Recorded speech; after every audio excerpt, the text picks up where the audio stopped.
Good morning, everyone, and welcome to today's webinar. For those of you who have just logged on, we have already completed a sound test, and thank you very much to everyone who helped out with that.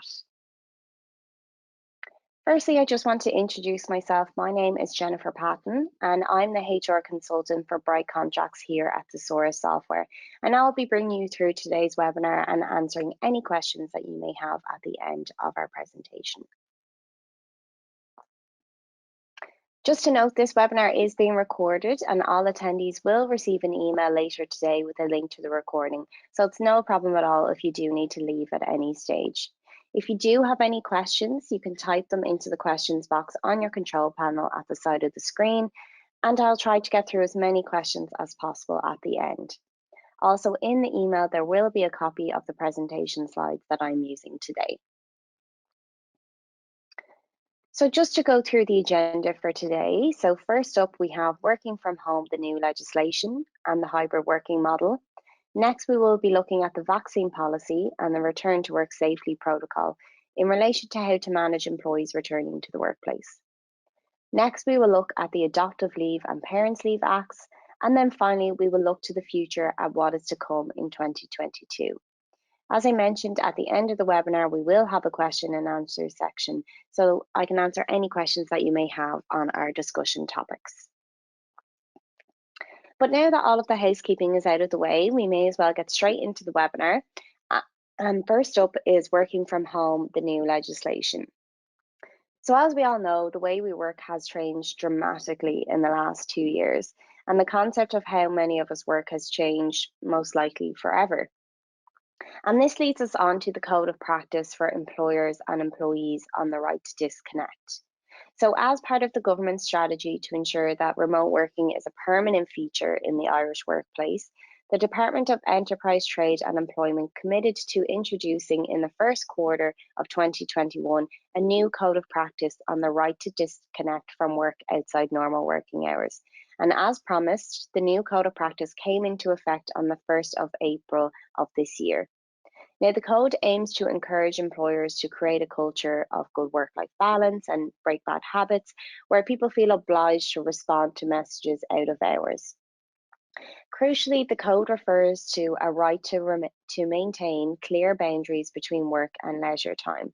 And the code defines the right to disconnect as having three main elements. The first is a right not to work routinely outside normal working hours. The second is a right not to be penalised for refusing work outside normal working hours. And the third is a duty to respect another employee's right to disconnect. But it is important to note that codes of practice in Ireland aren't actually legally binding in themselves, but they can be used in evidence against employers in claims for breach of employment rights. So it is highly recommended that employers can show that they are actively following the codes through implementing a right to disconnect policy within their organisation. Now, in establishing a right to disconnect, the code does recognise that each workplace and employment is different and that different considerations do need to be taken into account. So, for example, from an employer perspective, they must still be able to meet their obligation in terms of the service being provided, the employee's role, the needs of customers or clients, the unique requirement of critical services, and what was agreed in the employee's terms of employment. Now, the code also highlights that employees have a responsibility too. It doesn't just solely lie with the employer. So the employee has an obligation to ensure that they manage their own working time, cooperate with their employer to take care of their own health and safety, cooperate with any systems used to record working time when working remotely, and also be mindful of their colleagues' right to disconnect. They must also notify their employer of any rest breaks that they could not take and also be conscious of their working patterns. So I think there is a fairness to this code. So to summarise, it's not an absolute right to disconnect. The code recognises that there may be occasional legitimate situations where business and operational reasons require contact outside normal working hours. But implementing a right to disconnect policy will set a good grounding for an organisational culture in which the line between work and leisure is not only visibly respected, but it's also taken seriously. However, employers should take some comfort from the fact that the flexibility on both sides is recognised as a requirement for a workable policy in this space. And this leads us on to hybrid working, which is a huge topic of conversation across all businesses. And obviously, many businesses have begun adopting hybrid models until recently. But firstly, let's look at what exactly is a hybrid work model. So, hybrid working, also referred to as blended working, is where employees divide their time between working from home and attending the workplace. So, for example, the arrangement possibly might involve an employee working from home 2 or 3 days a week and attending the workplace on the remaining days. Now, when it comes to hybrid working, it is important to note that there is no one size fits all. There's no right or wrong. There are various types of hybrid working arrangements, and what will work in one organization may not necessarily work in another. So, what hybrid working looks like will really depend on the needs of individual organizations. But some companies may adopt one of these three hybrid models. So, firstly is remote first, then the second is office occasional, and the third is office first. And as I said, there's no right or wrong approach here. And given where we are at the minute, it may be a case of trial and error before companies can really know what's best for them and their employees. But obviously, working from home has now become the normality for many of us, and adapting to these new ways of working is essential for business continuity. But first, let's look at the two common questions surrounding hybrid working models. The first is there an automatic right to hybrid working? Now, currently in Ireland, all employees can request the right to remote work from their employers, but there is actually currently no legal framework around which a request can be framed. However, we do expect greater clarity in the beginning of next year surrounding such requests, which is actually being supported by the government's National Remote Work Strategy. But I'll touch more on this later on in the webinar. Next is, should this agreement be in writing? And the simple answer here is absolutely. So, hybrid working arrangements, whether it's 2 or 3 days in the office or at home, should be noted in writing to avoid confusion and to provide clarity on the working arrangement, but also to ultimately avoid potential employment law disputes. We now have a hybrid working employee letter available in the support section of Bright Contracts, which you can download and edit and distribute to your employees to confirm their new hybrid working arrangements. But I'll link this for you in the follow-up email. So, to ensure your hybrid working arrangements are a success and work for both the employer and the employee, we think a bit of preparation is essential, which is why we have actually developed a bit of a checklist for you here. Now, I will delve into this checklist in a few minutes, but this is just a quick overview of the steps. So, step one, we have look at what works best for your organization. Step two, communicate your intentions. Step three, written agreements. Step four, implement your hybrid policy. And step five, refer back to your COVID-19 response plan. So let's delve into these steps a bit more. And the first is what works best for your organization. So hybrid working can bring huge benefits in terms of productivity, flexibility, and the employee's well-being, but it's not going to be the best option for everyone. So you really need to think carefully about what your organization has learned during the pandemic, but also how your people feel about it. So what have been the benefits of working at home, but also the disadvantages of not being together in the workplace? And if hybrid working does appeal, you need to think about what would be the best blend, whether it's more home working or more time in the office. But ensure you also look at the HSA health and safety checklists for your office and home working. They have these available on their website for you to download. And this is just a quick look at the checklist. So as you can see, there's one for home working and then you have a separate one for those returning to the office. So I really advise checking those out on the HSA website. Then it's on to step two, which is to communicate your intentions. So once you've worked out what could work best for your business, now you need to make sure you communicate your plans to your employees. You need to do this well in advance of any change so employees have a chance to feedback their views. Then step three is your written agreement. So as I previously mentioned, you must ensure you've written agreements in place with your employees to communicate what's expected of them and to avoid any confusion and any possible future disputes. Then step 4 is your actual hybrid policy itself. So once your written agreements are in place, then you need to implement a hybrid working policy within your organization. And we actually have one available in our Bright Contract software. We developed this in the hopes of providing organizational leaders and business owners with a simple but effective framework to make hybrid working a successful reality. Now, with government guidelines on safe working constantly changing in response to the pandemic, hybrid working policies do need to be reviewed much more regularly than most other policies. So that's just really important to note, is to just regularly review your policies. Now, with your hybrid working policy, it should detail the split between attending work and working remotely. It should state the number of days an employee will spend attending the workplace and working remotely. When detailing the split, it may depend on a few things. So, for example, the nature of their role, what is happening within their role and team at any particular time, their individual circumstances, but also the needs of the company. So, including the space you have available at your work locations. As we all know, some companies just don't have the space to facilitate all of their employees.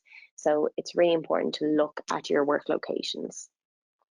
And then next is the working hours the employee must work in the office and at home. So they must be stated. So for example, for days on which the employee is attending the office, their normal working hours are set out in their contract of employment.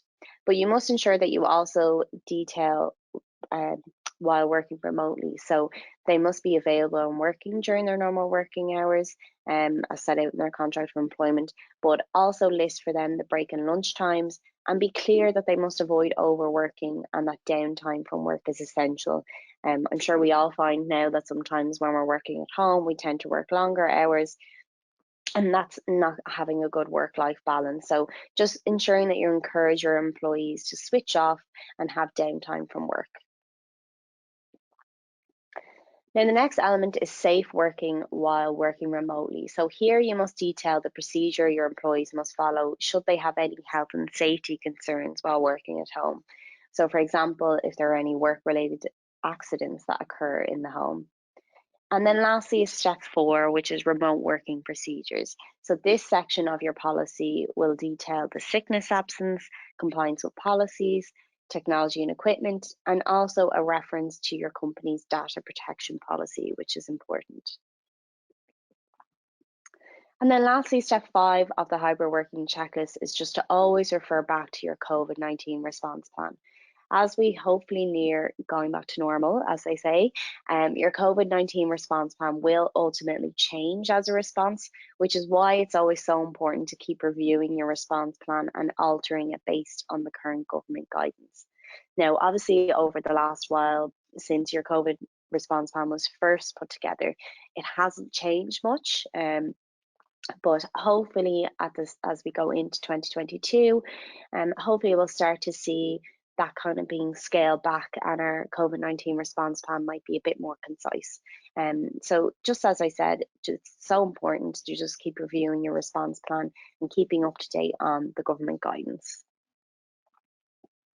So this brings us on then to the vaccine policy, which is still a topical area for discussion.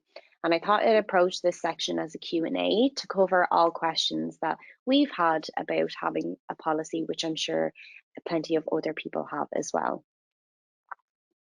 So the first is, can you insist that an employee be tested? So in the absence of a legal requirement for employees to take a test, no individual can actually lawfully be forced to take one. As such, an action could be considered assault given the physical element of taking a test. Now, employees who have no symptoms should only be asked to take a test on a voluntary basis. And employees who have no symptoms and are not a close contact of a confirmed COVID-19 case, they may query the legal basis of being required to take a COVID test before entering the workplace. And in this scenario, the purpose of the test should be explained to the employee. And if the employee continues to refuse the test, then employers need to tread very carefully to avoid employee relations issues. The next question is then, can you ask an employee if they have been vaccinated? Now, this is a question that we've been getting a lot lately. And while employees are not obliged to provide personal medical information, Employers may seek vaccination information on the foundation that they're meeting their legal obligations under the Safety, Health and Welfare Work Acts. And it will be up to the employee if they wish to volunteer this information to the employer. And if they do choose to, then employers should not disclose this information to other employees, because medical information falls under the sensitive category of personal data, which under GDPR, there are additional protections afforded to the processing of this information. Then the third question is, can you insist that an employee be vaccinated? So currently vaccinations are recommended by Irish authorities, but they're not compulsory for any Irish citizen. And even with the rollout of the COVID vaccination amongst medical workers at the very beginning, employees of the HSE, it wasn't actually mandatory for them to receive these vaccines. And with this in mind, it is likely to be very difficult for an employer to argue and even defend a case that vaccination is compulsory in a workplace. Now, there may be exceptions, but they would likely come through the court at present. So employers can promote that their employees take a vaccine, however. The best way to take a proactive stance here is to roll out a vaccine policy. And we would advise doing this now to help prepare employees. Now, we obviously were promoting our vaccine policy months back when the vaccine started first rolling out. But it is obviously still best to kind of take a proactive stance with it now, with people getting their boosters and things like that. So in creating a vaccine policy, you'll want to consider 5 things. So the first is providing your workforce with a list of resources where they can obtain further information about the vaccination programme. So the best ones are obviously gov.ie and hse.ie. Secondly, your policy must recognise that the decision to avail of the vaccine is the individual's choice. However, the employer encourages their workforce to make an informed decision, whether it's through reading information about COVID-19 vaccinations from official sources, listening to the information the HSE provides when offering a vaccine, and being cautious of misinformation around COVID-19 from unreliable sources, which has been a thing from when the vaccines were first rolled out, and unfortunately it's still a thing now. Now, third is to detail whether your employees will be paid or unpaid for the leave to attend their appointment. Then fourth is, if an employee feels unwell after their vaccination, they will be instructed to follow the company's sick leave policy. And then lastly, employees must remain responsible and respectful when conversing with their co-workers about vaccinations. As we all know, there is some people who've received the vaccine and some who haven't.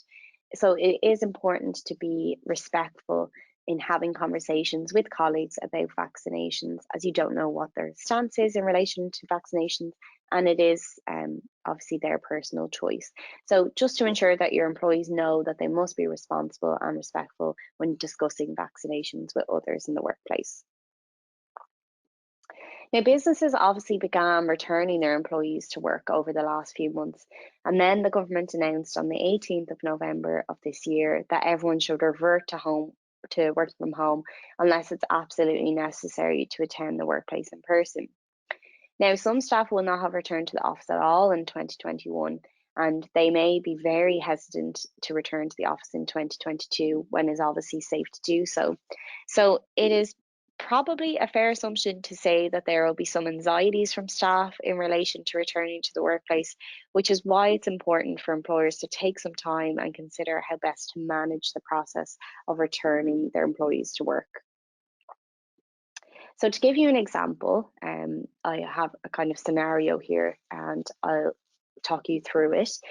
So for example, a staff member is refusing to come back to work. What do I do? So the first thing I would ask here is, well, what are the individual's reasons for not wanting to return to work? Possibly, do they have health and safety concerns? Because it's important to remember that people have been safe at home for a long time now, and there is an understandable anxiety amongst some people about going back into the workplace. And if this is the reason, then you need to show the employee how your business has met the requirements of the COVID-19 safety protocol and how you're taking preventative measures in the workplace. And as an employer, you have a duty to ensure an employee's safety, health, and welfare. So it is important that you are taking the right measures and then able to put your employees' minds at ease by having these measures in place. So the return to work protocol, it does promote communication and collaboration between employers and employees, but employers need to be able to show employees the preventative measures they've taken.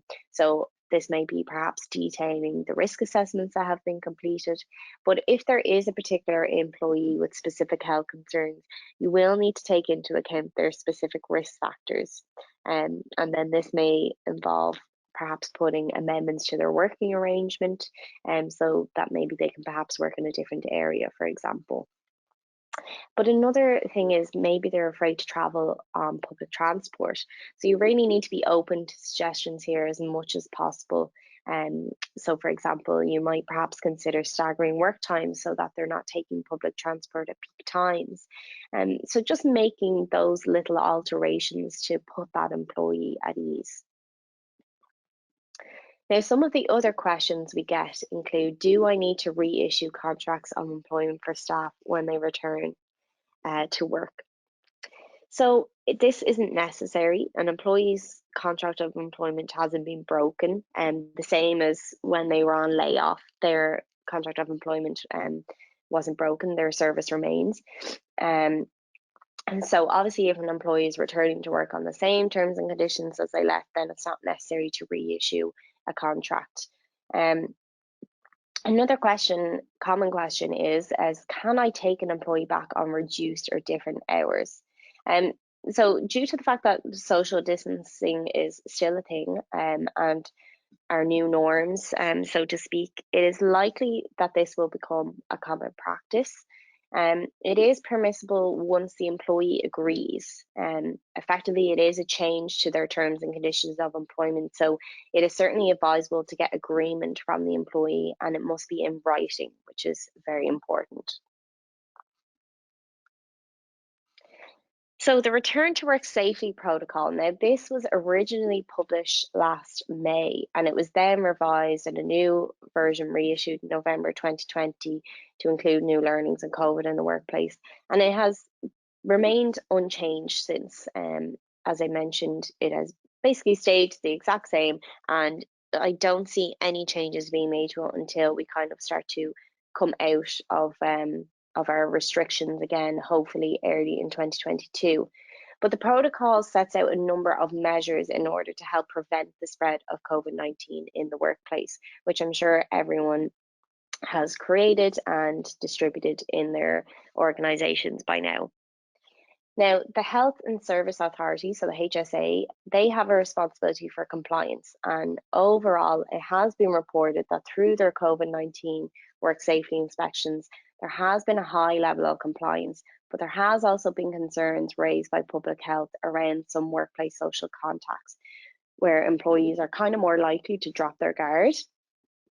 And specifically, these have been around wearing a face mask, maintaining physical distancing, hand hygiene, cleaning common touch areas, having visible public health messaging around the workplace, gathering at lunch breaks.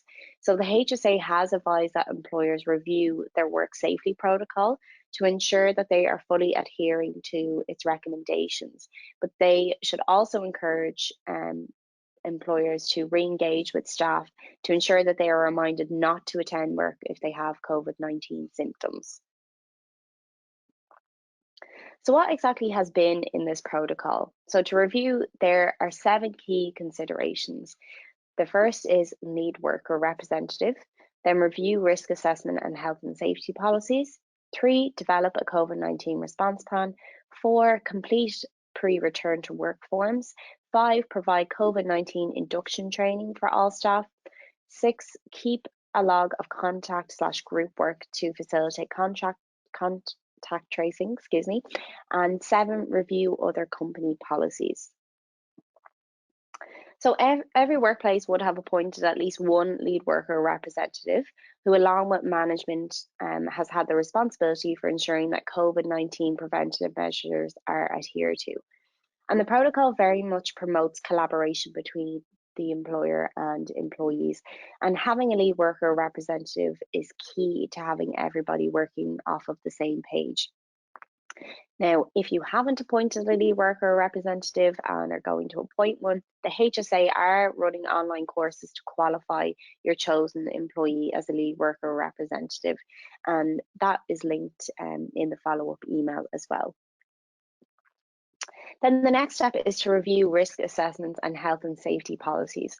So to pinpoint how and where the virus could be transmitted in your workplace, you must look at the hazards, evaluate the risks, and then put control measures in place. So if there is a change to how work is carried out, you will need to review your health and safety policies.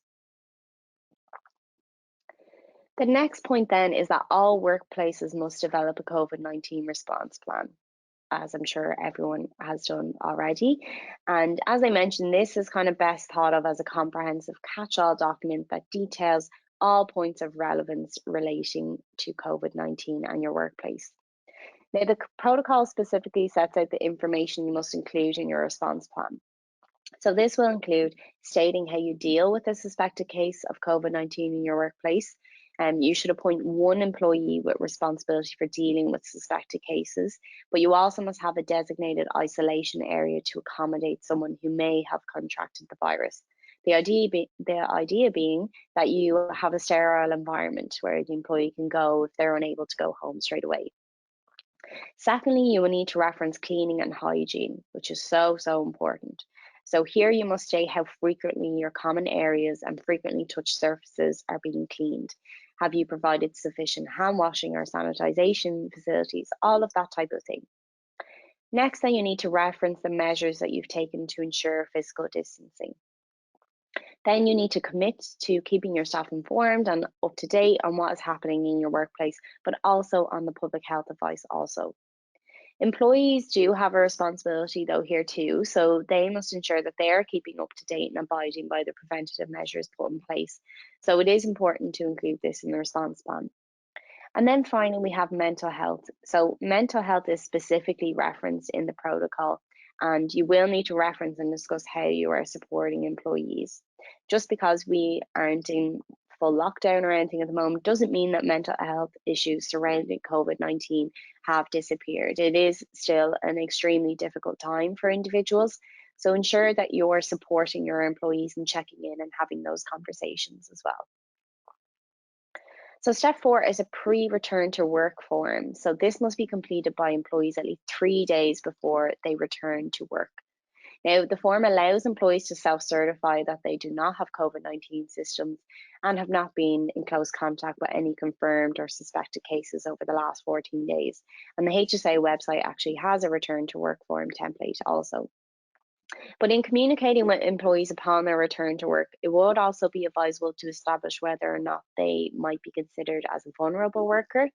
So there is a HSE webpage that sets out who high-risk groups are, and you might consider sending this to your employees and asking them to notify you if they fall into any of these categories. And if they do, then you have a duty of care to take extra precautions to protect that individual. Moving on, so once staff have returned to work, they should be given COVID-19 induction training. So this will include all of the up-to-date public health guidance. And similar to the lead representative training, the HSA have an online COVID induction training and employees can take the training on their phone. It takes 20 minutes and once completed, they actually receive a certificate which can be placed on file as a record that the training has been completed. But in addition to the HSA training, it would just be recommended that you recap with employees on the specific changes that have been made in your workplace as well. So next is keeping a log of close contact or group work. So the purpose of this really is to facilitate contact tracing. And then finally, when you've done all of the above, then you may want to look at reviewing and updating some of your existing policies. So for example, your sick leave policy, this should really be updated to reflect COVID-19, or you might want to consider putting in place a work from home policy if that is the new norm in your company. I know some businesses, they haven't come back to the office at all. So all of their employees are still working from home. So you might want to consider putting a work from home policy in place. And we have those updated policies available in our Bright Contract software. But as I previously mentioned, the HSA are applying renewed energy into workplace compliance, so it is important that employers recheck and reevaluate where they are. Have things become complacent? Are our policies still up to date? Do we need to remind staff of our of our policies and all of our measures that are in place? So adherence to the protocol will only be achieved if both employers and workers have a shared responsibility to implement the measures contained in the protocol in their place of work and to keep everyone safe within the workplace. So next on our agenda then is the Adoptive Leave Acts 1995 and 2005, as there was a recent change. So the Adoptive Leave Act originally covered adopting mothers or sole male adopters who are in employment, but positively there was a revision of the Act this year which expanded adoptive leave to a parent who adopts alone or to one parent of any couple that jointly adopts, and they will choose which of them will avail of the adoptive leave. Now, under this Act, an employee is entitled to a minimum of 24 consecutive weeks adoptive leave and an optional 16 weeks additional adoptive leave. So, an adoptive parent must give their employer at least 4 weeks written notice of the expected date of placement of the child and confirm this as soon as possible. Now, a certificate of placement, which is available from the Adoption Authority of Ireland or the HSE, this must be given to the employer no later than 4 weeks after the date of placement. Now, adopting parents are entitled to time off during working hours without loss of pay to attend preparation classes and pre-adoption meetings with social workers or health board officials, which is required during their pre-adoption process. Now, there is no set period of the retention of adoptive leave records. However, claims can be made within 6 months of employers being informed of an issue giving rise to a dispute, which can be extended to 12 months in exceptional circumstances. So it's just something that employers must be aware of. And this brings us nicely onto our next topic, which is the Parents' Leave and Benefit Act 2019. So this act provides for 5 weeks parents' leave with protection of employment for a relevant parent in respect of a child born or adopted on or after the 1st of November 2019. Now, this obviously was originally 3 weeks, and then it was put up to 5 this year. The purpose of the act is to enable the relevant parent to provide or assist in the provision of care to the child. Now, August 2022 will see a further 2 weeks added, which will increase the leave to 7 weeks and then 9 weeks from August 2024. Now, this leave can be taken within 24 months, so up to a child's second birthday, or within 2 years following adoption. So parents can take 5 weeks together or take separate weeks of leave. And whilst parents' leave is available to both parents, it's actually not possible for parents to transfer the leave to the other parent. So that's important to note there. And while on parents' leave, an employee will normally be entitled to statutory parents' leave pay, depending on meeting certain PRSI eligibility requirements. But now let's look to the future. So what's to come in 2022? So over the last 2 years, the COVID-19 pandemic has meant that many of the previously anticipated employment law changes have been delayed or postponed, with the hope that we are starting to see the end of pandemic restrictions at some stage in 2022. We should see legislative developments start to progress further. So we'll look at some of the confirmed and proposed developments that businesses need to be aware of for 2022. So the first up for discussion is just the 2022 budget, which was released back in October. And the budget aims to explain how money will be raised and spent in 2022. Now, the budget saw some important changes across a variety of sectors, with some important ones for employers to know, and we have summarised them all for you. So in relation to the national minimum wage, so this will raise by 30 cents to 10.50 per hour. In relation to families, so maternity benefit and parental leave payments are due to be increased, and parents' benefit will be extended by 2 weeks to 7 weeks from July next year, as I mentioned. In relation to COVID support, so the employment wage subsidy scheme will remain in place in a graduated format until the 30th of April 2022, but the scheme will close to new employers from the 1st of January 2022. So working from home and income tax. So people who work remotely will see an income tax reduction of 30% of the cost of voucher expenses for heat, electricity, and broadband. And in his budget speech, the Minister for Finance said government policy is to facilitate and support remote work. So if you would like to read some more detailed information and analysis, or even read the Minister's budget day speeches to the Dáil, this can be found on gov.ie/budget to find out more about that. So next up is the Statutory Sick Pay scheme. So this is commonly referred to as SSP, which will finally be coming into effect in Ireland under the Sick Leave Bill.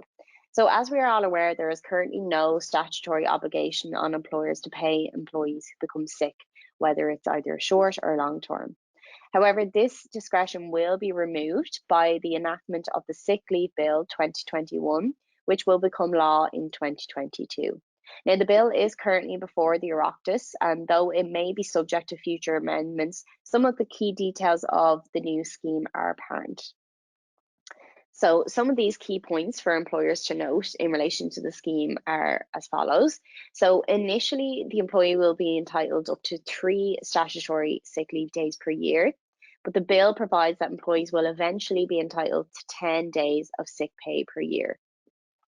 SSP will be capped, and an employer will only be obliged to pay up to 70% of wages, so subject to a cap of €110 a day.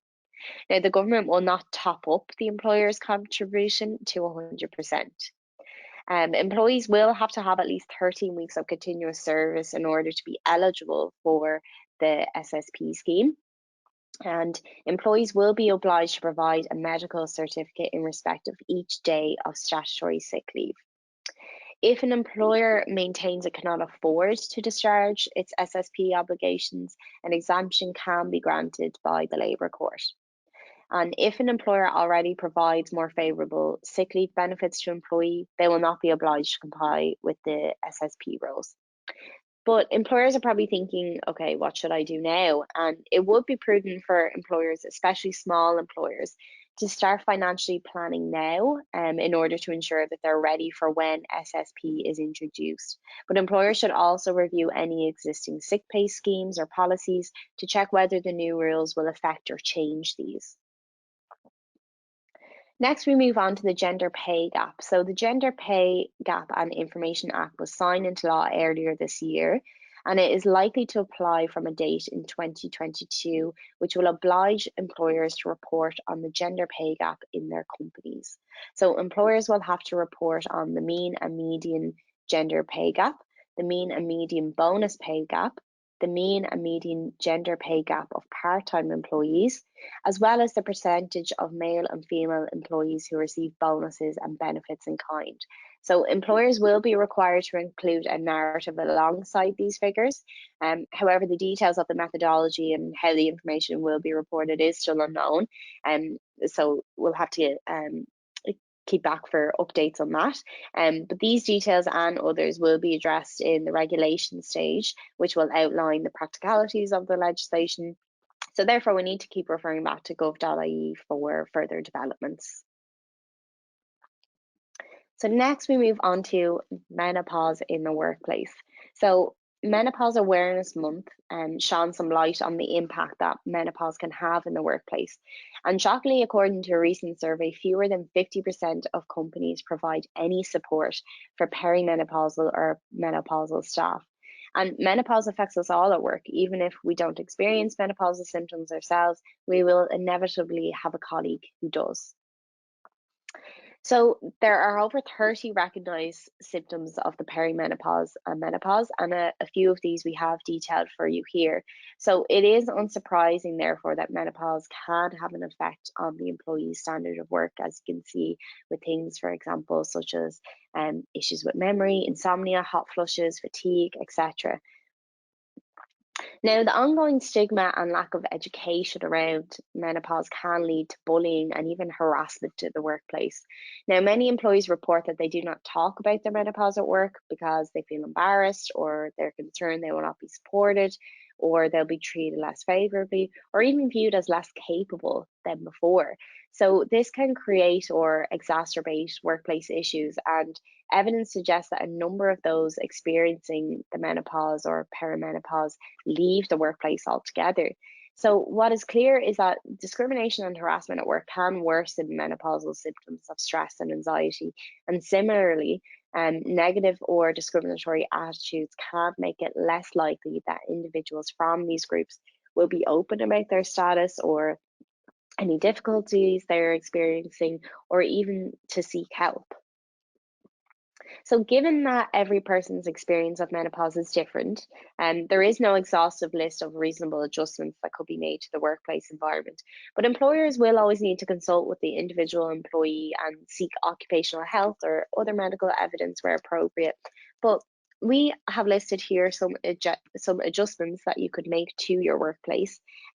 So, for example, increased ventilation and better access to toilet or washing facilities, adjusting working time rules or break times, relaxing uniform policies, adjusting inflexible policies, which can penalise those experiencing symptoms. So, for example, absence management or performance related targets.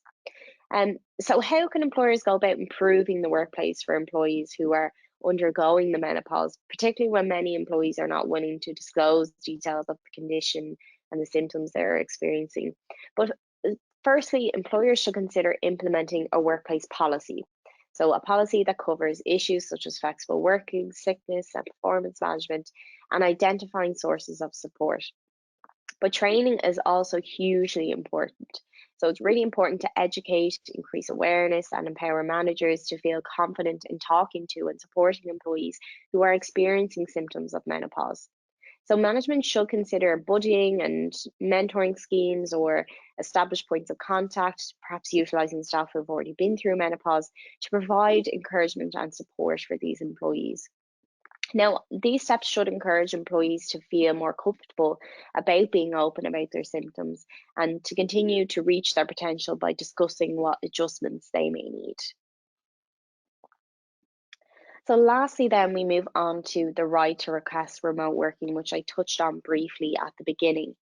So, this upcoming legislation will give employees the right to request remote working, and work is underway on its development. A framework will be developed on how those requests can be considered.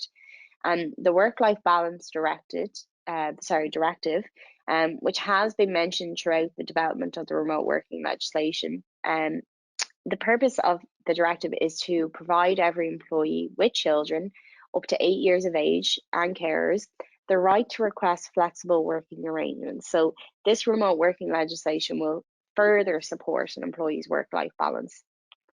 Now, the directive gives member states discretion to legislate around the duration of flexible working arrangements and provides that employers should be able to decide whether to accept or refuse a worker's request.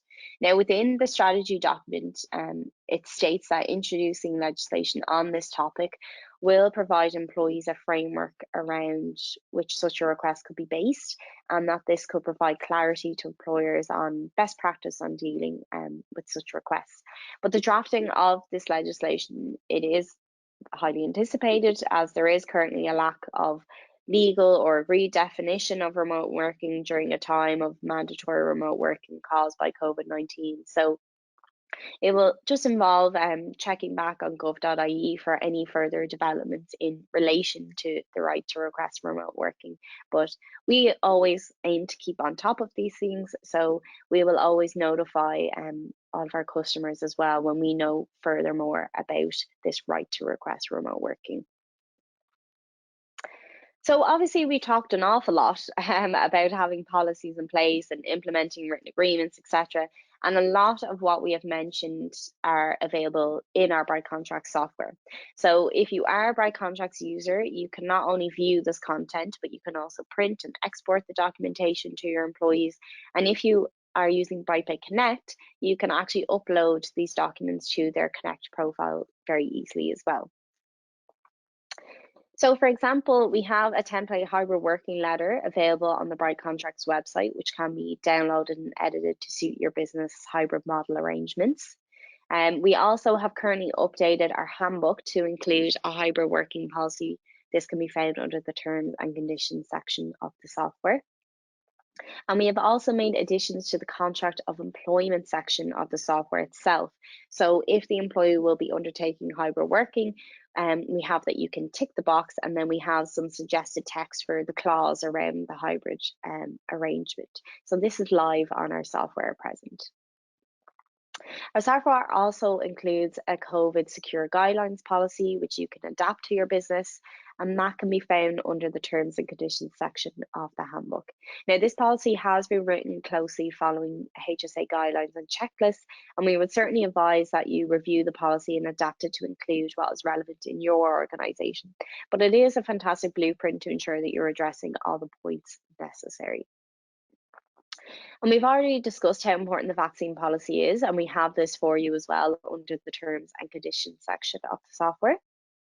And then lastly, we have our menopause policy. So this can be found in the optional sections of the handbook.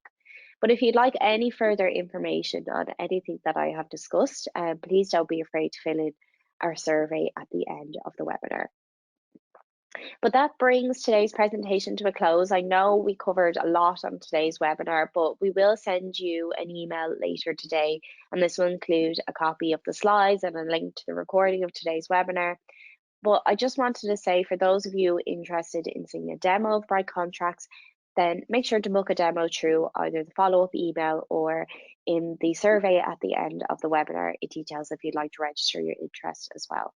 But if you are not signed up to receive our Bright Contracts newsletter, the follow-up email will include a link to sign up also. But now it's time for the questions and answers. And if you have any questions, please feel free to type them into the questions box, and I'll try to get through as many as possible. I know we have a lot of attendees logged on today, so unfortunately I won't have a chance to answer every single question that comes in, but any that I do not answer, I will get back to by email with a response as well. So just bear with me a few seconds while I just have a look at some of the questions. So the first up I have, how will we define who can work where in relation to a hybrid working arrangement? So here you need to think about who needs to work in the office and why, and how much does each employee need to collaborate with others and rapidly exchange information. So should newer employees or recently promoted ones or those with performance problems be on site for better support? Do some employees have children or others at home who need their help? So there's different scenarios and that will need to be discussed with the employee and see what works best for them. As I said, one arrangement doesn't work for what works for one person won't work for the next person. So it depends on those personal circumstances. So it's just really having that one-to-one conversation and seeing what their needs are and making an arrangement from there. To what extent are fixed term contracts permissible? So fixed term contracts, they are permissible. However, certain rights and protections are given by the Protection of Employees Act 2003. So there is no maximum duration of contracts, but successive fixed term contracts of 4 or more years will be deemed to be contracts of indefinite duration, so permanent, unless they're objectively justified by the employer. Okay. What is the maximum probationary period permitted by law? So there actually is no statutory maximum probationary period. Typically, employers provide for whether it's 6 months subject to extension, and this is obviously at the employer's discretion. But in practice, probationary periods should not exceed 11 months, with the 2-week notice period applicable during probation, to ensure that employee does not accrue service and to maintain a claim under the Unfair Dismissals Act. But yeah, there is no statutory maximum, but it should not exceed 11 months. Can we keep records about which employees have been asked to self-isolate or take a test? So employers can keep records about which employees have been asked to self-isolate or take a test, but data protection law allows employers to take the necessary steps to keep staff and the public safe, especially during the pandemic. But if an employee contracted coronavirus at the workplace, then employers must report this to the health and safety executive, but there's no obligation to keep records of who has to self-isolate or take a test, but employers can certainly keep those if they wish. Um, what should the employer do if an employee is reluctant to return to work when the coronavirus restrictions are lifted? So, as I previously mentioned, employers should recognize that many people will naturally have been nervous about attending work. Many people are even nervous about attending shops. So attending work is certainly something that they're very nervous about, being around loads of people again, and possibly increases their risk of contracting COVID-19. So if an employee is reluctant to turn to the workplace, the employer should explore the reasons why, and try to address any specific concerns that the employee may have, but also take that individual circumstances into account as well. Where do I go to download the software? Okay, so you can download the software and use it in trial mode initially, from brightcontracts.ie, which we will have a link to in the follow-up email. And we also have a Bright Contracts YouTube, which you can watch our demo videos, and it shows you how to use each aspect of the software. But brightcontracts.ie is where you go to download it and purchase your license. So, are there any restrictions or prohibitions against requiring a medical examination as a condition of employment? So, individual offers of employment can be made conditional upon satisfactory health checks, but um, a prospective employer may be liable under a discrimination claim if the offer is not confirmed based on the information disclosed by the health check. So, medical reports given by a medical practitioner responsible for the individual's care, they are subject to data protection legislation. So therefore, there must be a legal basis for processing this information. What are the legal specifications surrounding retirement age? So retirement is something that often causes confusion. Many Irish employers include a mandatory retirement age in their contracts of employment, or their handbooks. But under the Equality Act, discrimination in employment is prohibited on a number of grounds, as we all know, and this includes age. Um, but there is an exception that allows employers to impose a mandatory retirement age on employees, provided that the retirement age can be objectively justified. So the retirement age needs to be objectively and reasonably justified, by reference to a legitimate aim. The means of achieving that aim, they must be appropriate but also necessary. So, for example, health and safety concerns in safety critical occupations, um, the preservation of personal and professional dignity by avoiding capability issues with older employees, succession planning, but also the creation of a balanced age structure in the workforce. These have all actually been accepted by the Workplace Relations Commission, so the WRC, as legitimate aims. But if an employee is approaching retirement age and asks to work on longer, this is just touching on another question that I see there. If an employee is approaching retirement age and asks to work on longer, a request should be considered. The procedure in the code followed by making any decision. So it may be possible to agree alternative arrangements with the employee, but this is why it is so important that generally, best practice will be about 6 months before an employee is due to retire, that you have a conversation with them, and they might ask to work on for one more year, and it should be considered. If it's not feasible for them, if you think due to health and safety concerns that possibly maybe another 6 months is a bit more of a better arrangement, you can discuss that with the employee as well. But the same as anything, having that open communication flow between you and the employee is really important, and coming to an arrangement together that makes both sides happy. Now, unfortunately, that is all the time that we have for questions today. I'm so sorry if I didn't get to your question, but I'm conscious that I don't want to go over time here. But as I mentioned, any questions that I didn't answer, I will be getting back to you directly by email later today. But thank you so much for attending our final webinar of 2021. I hope you found it useful. I hope our look into 2022 has kind of given you a bit of an insight into what to prepare for. But you can contact us by email or by phone, where a member of our team will be happy to assist you with any queries. You can also respond to the email that comes with the follow-up recording. If you have any questions, you can actually respond to that email as well, and someone will get back to you. But thank you again for attending today, and I hope to see you all at our future webinars in 2022. Take care.